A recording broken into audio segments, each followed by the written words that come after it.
Today we are going to talk about body composition in terms of muscle and fat and the health implications that has for people. We've been talking about different kinds of tissue, and so we just want to look at how these two interrelate. I'll try to cue you as to what kinds of things that you want to record in terms of notes. These facts are from Discover magazine. The first one talks about the fact that most of the calories that we burn in a day are burned by muscle tissue. Men end up needing more base calories than women simply because they have a higher percentage of muscle tissue.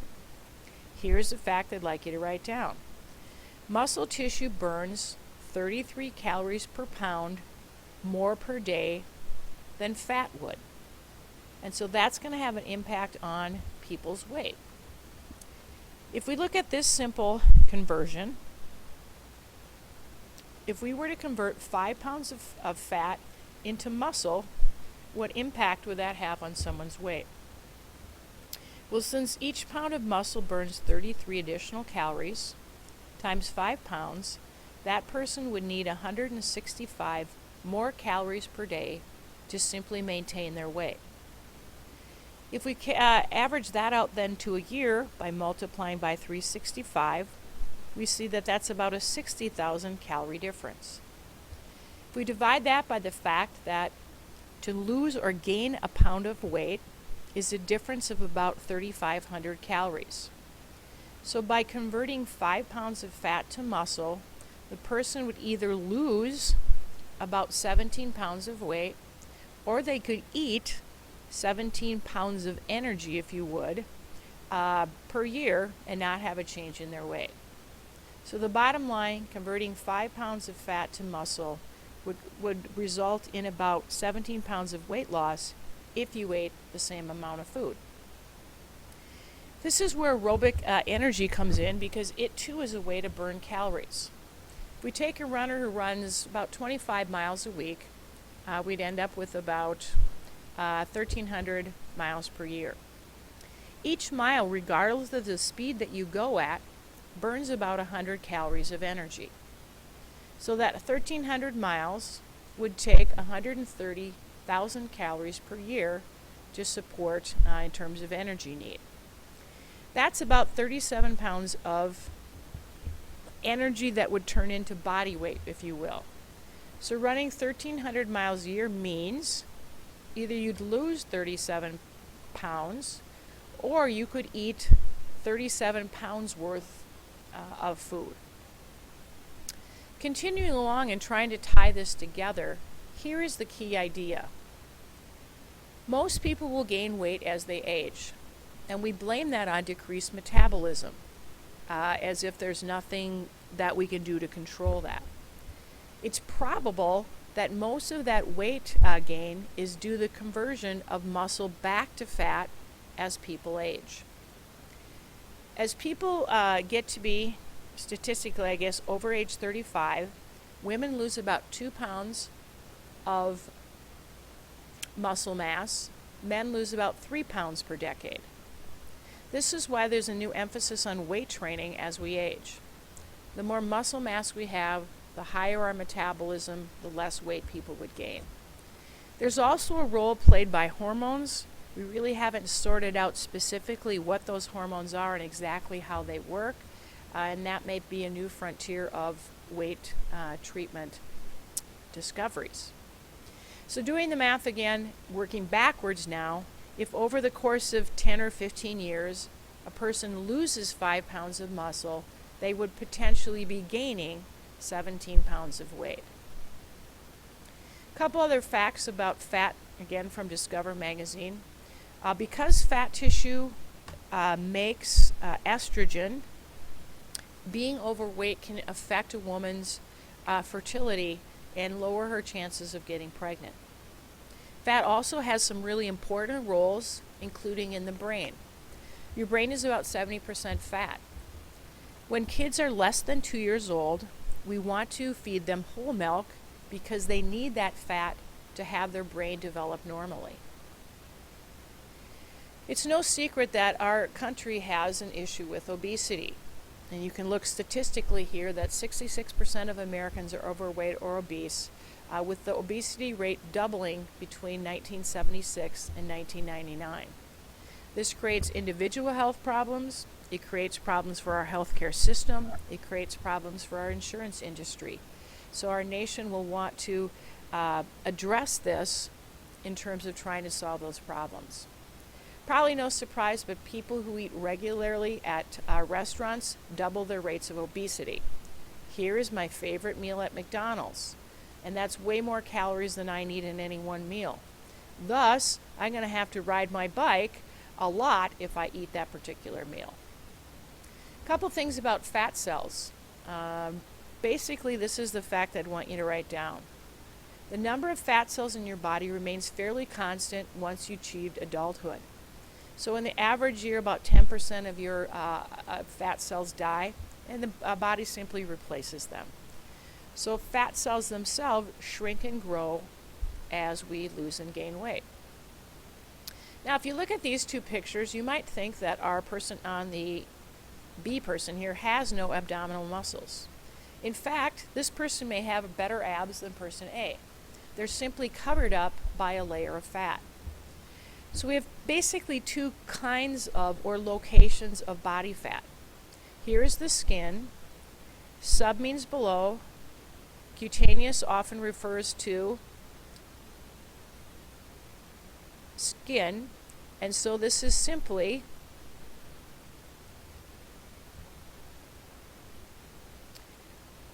subcutaneous fat is simply fat that's right below the skin. So it'd be over the muscles but below the skin. So really, to achieve abs that look where you can see them, two things have to happen. You have to strengthen them, and you have to have a diet that will reduce the amount of subcutaneous fat that you have.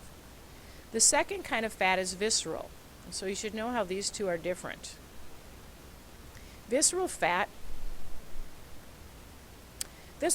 surrounds the organs in the abdominal cavity and has a much more negative impact on health than subcutaneous fat would have. Visceral fat is changed or metabolized, parts of it, by the liver into cholesterol. As we know, bad cholesterol or low LDL is the kind that collects in arteries, forming plaque, narrowing arteries, leading to heart attack or stroke. What we do know is that the more saturated fat that you eat, things like meat and milk, the more likely you are to accumulate visceral fat. Why is visceral fat bad? Well, basically, we know that it's connected to all of these different health issues. What we don't know is exactly what is the mechanism that fat causes these health issues that we see. One theory is that the visceral fat gives off effluent or molecules that leave those fat molecules. They enter the liver then changes them into molecules that are damaging to your circulatory system. So what you want to know about this is that an apple shape, where the fat tends to concentrate in the abdomen or above the waist, is a greater health risk than being pear-shaped.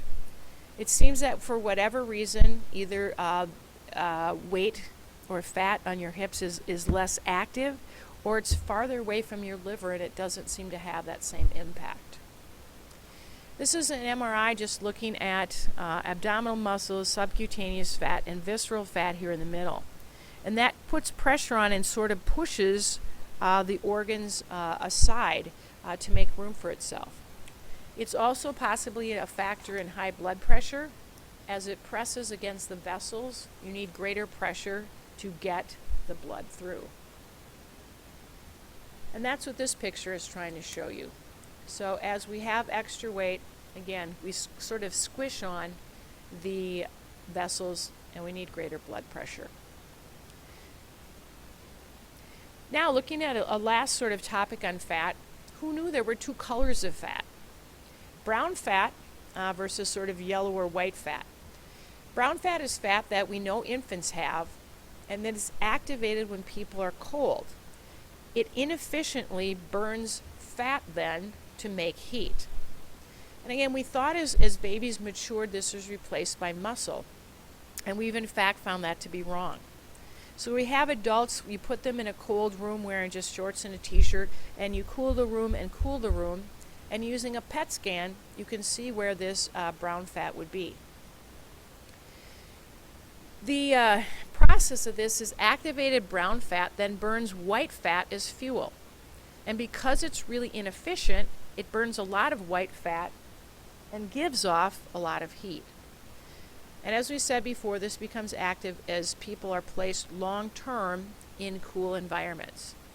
So what obesity researchers are hoping to find is a chemical pathway to promote the brown fat activation so that it will burn the white fat and help the person produce weight loss. How does diabetes affect blood vessels? This kind of connects to our study on tissues. Often people with diabetes have a greater risk of damage to eyes, kidneys, nerve, and blood vessels. And part of how that works is they have uncontrolled blood glucose, or levels that are too high. That causes the endothelium, which is this layer in here, okay, to take in more glucose than normal. What happens then is that extra glucose causes the walls of these vessels to become abnormally thick but weak. So think of them as being thicker but a little bit cracked. That allows for blood, protein, just to kind of leak out of those vessels into the areas of the body. It also causes the basement membrane on those cells to grow thicker yet weaker. So basically you get a reduced quality blood supply to those organs where this is happening, resulting in damage. So this shows you a normal retina, what it should look like. This shows you one with some damage, little bursts of vessels and hemorrhages due to poor vessels. This would result in areas that are not going to be able to send visual information to the occipital lobe, and your vision wouldn't be as good. Couple animal facts for my future veterinarians. You think you have a spare tire? Well, the reason that you don't see abs on a whale is because they are wrapped in a very thick layer of fat, both for energy and for warmth. Lastly, camels have the opposite problem. They live in a warmer climate, and since fat is heat trapping, there's a benefit to them to have their fat concentrated in the lumps or humps rather than all over their body. All over their body would be kind of like wearing an extra jacket, and that would cause them to heat up. So this is the end of our lecture. The main take-home points is the fact that muscle burns more calories than fat. As we age, we tend to lose muscle mass, therefore don't need as many calories. We keep eating and therefore gain weight. That fat has some beneficial qualities to it, but it also has a lot of negative qualities to it. And that the type of fat, visceral versus abdominal, has a big impact on your health, with visceral being worse.